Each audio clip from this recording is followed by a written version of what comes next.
kakšen je tvoj komentar tega dvoboja, na koncu vendarle praznih rok? Ja, tekma je bila z naše strani slaba.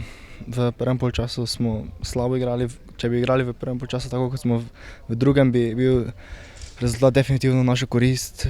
Oni niso pokazali nekšne prave igre, bili so ostri na žogi in to jih je na koncu spravilo, da so zmagali. Ste jih morda preveč spoštovali na začetku? Ja, videl se je strah v očeh mojih soigralcev.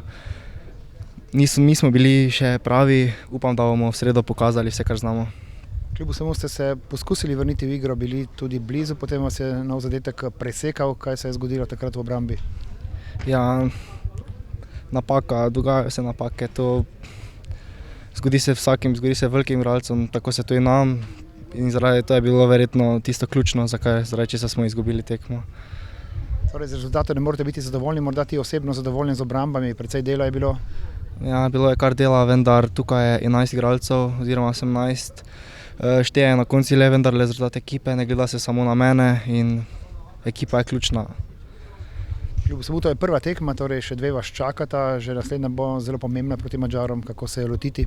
Ja, proti Madžarom 120% treba odigrati na vrhunskem nivoju, zdaj se treba prav zregenerirati, pripraviti na tekmo z Madžari in jih definitivno premagati.